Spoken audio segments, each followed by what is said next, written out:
12장에서는 성도 개인이 어떻게 의를 실천할 것인가에 대해서, 또 교회 공동체 안에서는 어떻게 할 것이며, 나아가 불신자들과의 관계, 특별히 박해하는 성도들에게 하나님의 의를 어떻게 실천해야 할 것인가에 대해서 말씀을 나누었습니다.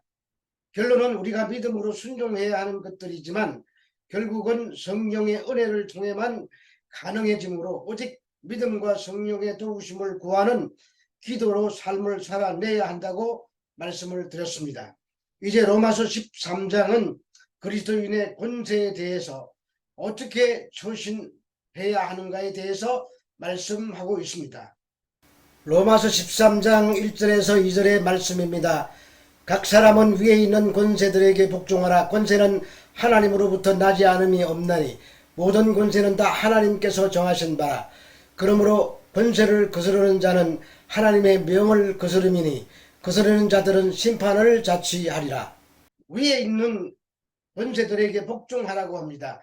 모든 국가의 권력이 하나님이 결정하신다는 구약 성경의 배경을 가지고 바울이 하는 말입니다. 바로라는 애굽의 왕은 유대인들에게 매우 악명 높은 권세자였습니다. 그러나 바로를 왕좌에 오르게 하신 분은 하나님이시라고 9장 17에서 말씀하고 있습니다.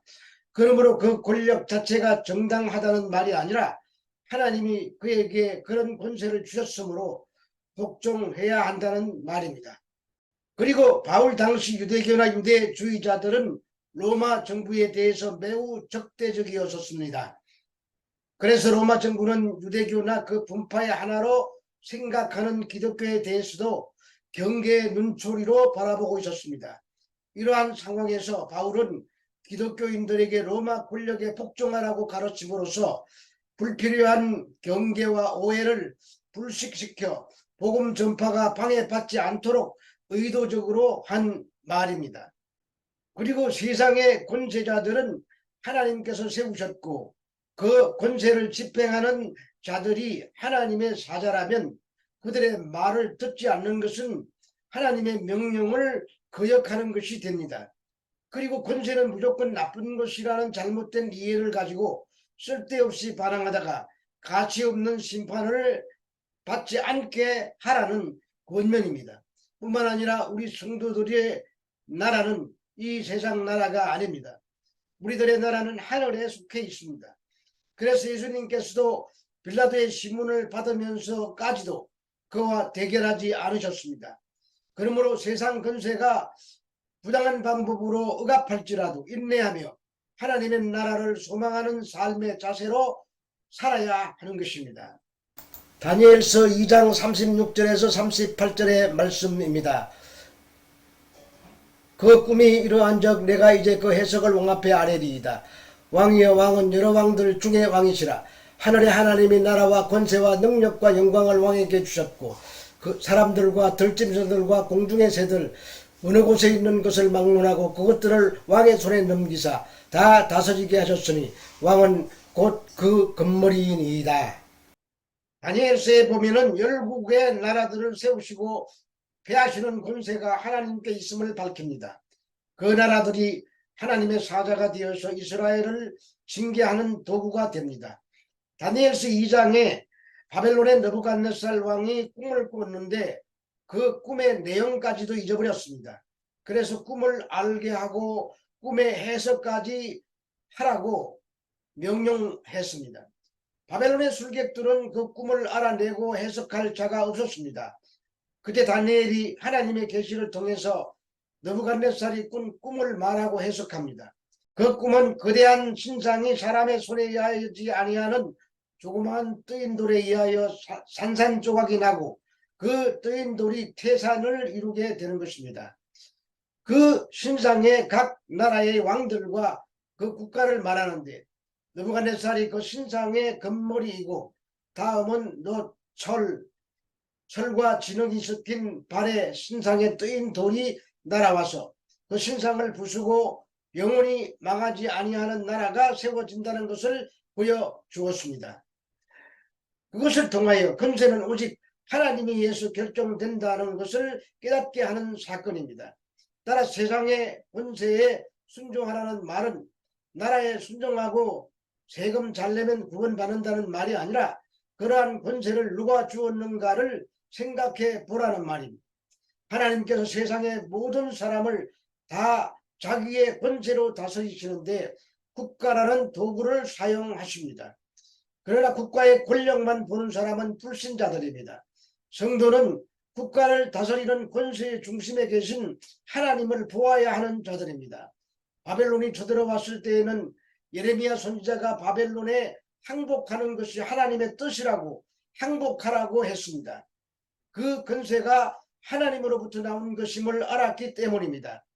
그래서 예레미야 선지자가 매국노가 되었습니다. 그러나 예언대로 유다는 바벨론에 의해서 망하고 포로로 잡혀갔습니다. 그것은 바벨론이 권세를 가지고 있어서 이스라엘을 포로로 잡아간 것이 아니라 타락한 유다 백성들을 징계하시려고 하나님께서 세상 권세를 동원하신 것입니다. 그것을 다니엘을 통해서 분명하게 말씀하십니다. 그런데 그 권세가 하나님으로부터 나온 합법적인 권세인지 아닌지 알기가 어렵습니다. 그럼에도 로마서는 딱 거기까지만 말씀하고 있습니다. 중요한 것은 성경은 예수 그리스도를 증거하고 있다는 것입니다. 그러므로 오늘의 이 말씀도 어떻게 예수 그리스도가 증거되는가에 초점을 맞추어야 합니다. 괜한 논란에 빠지면 안 되기 때문입니다. 로마서 13장 3절에서 5절의 말씀입니다. 다스리는 자들은 선한 일에 대하여 두려움이 되지 않고 악한 일에 대하여 되나니 내가 권세를 두려워하지 아니하려느냐. 선을 행하라. 그리하면 그에게 칭찬을 받으리라.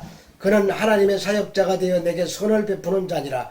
그러나 내가 악을 행하거든 두려워하라. 그가 공연히 칼을 가지지 아니하였으니 곧 하나님의 사역자가 되어 악을 행하는 자에게 진노하심을 따라 보응하는 자니라.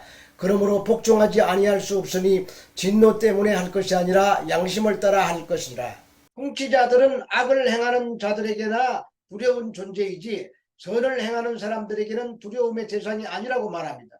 만약 어떤 권세가 선을 장려하거나 악을 다스리는 역할을 하지 않는다면 그 권세는 권세의 수여자인 하나님께 심판을 받아야 마땅할 것입니다.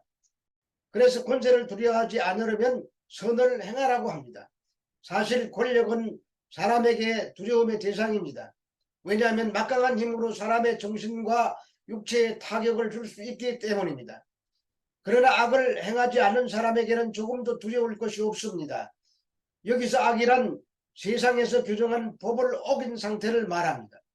그래서 선을 행하면 칭찬을 받으리라고 했는데 그 말은 어떤 보상을 받는다는 말이 아니라 단지 너는 법을 어기지 않았다고 인정받는다는 말입니다. 따라서 여기서 선을 행해야 하는 동기는 그런 인정받기 위해서가 아니라 권세의 두려움에서 벗어나기 위해서가 될 것입니다.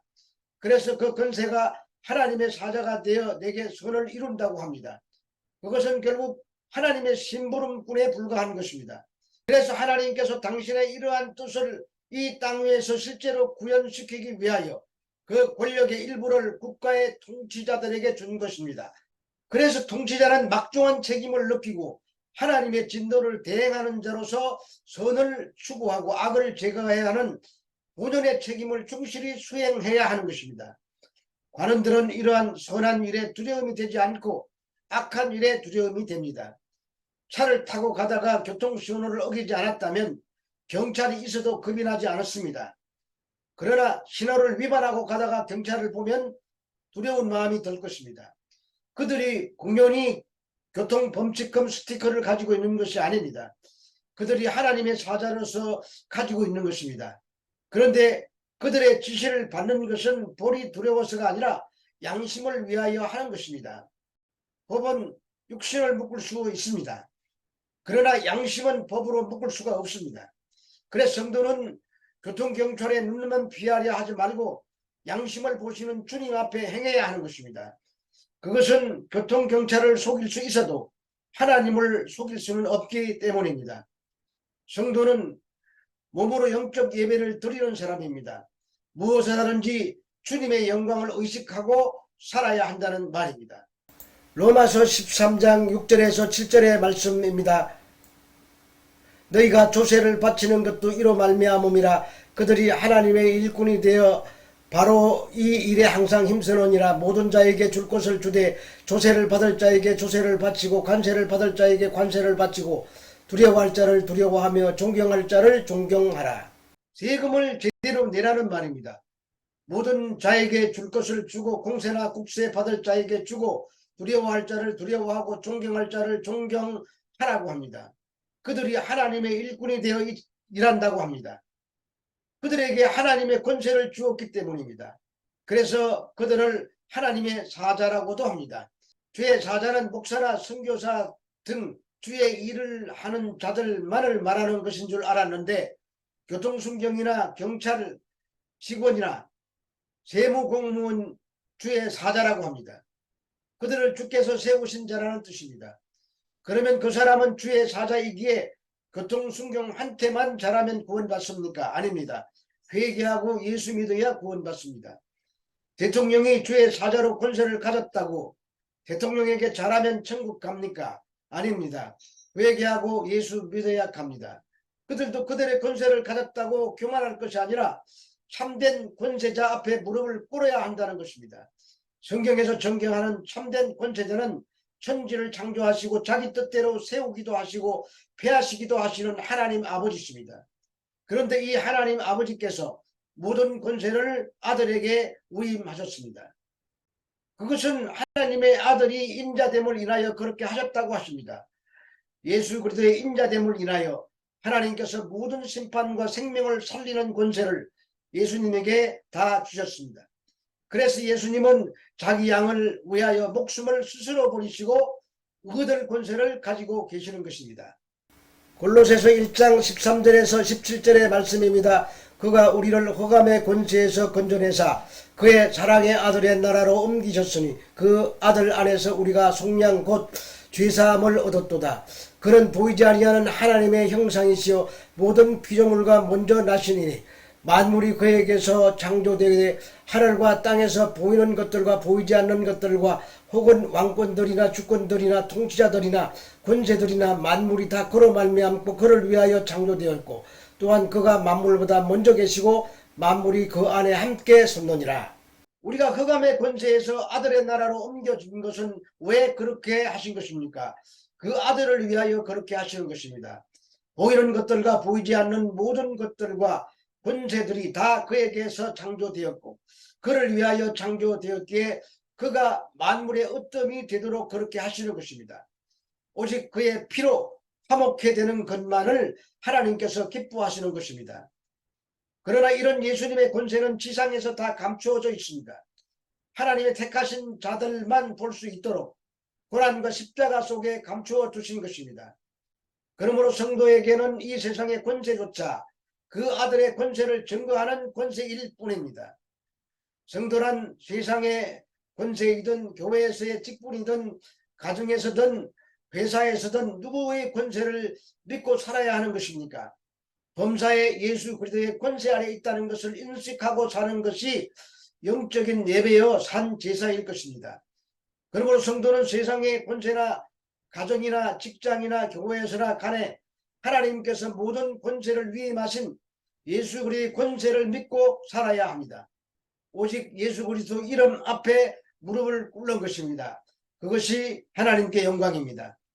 성도는 굳이 세상 권세와 다투지 않고 오직 하나님의 권세와 영광만 바라보고 살아야 하는 것입니다.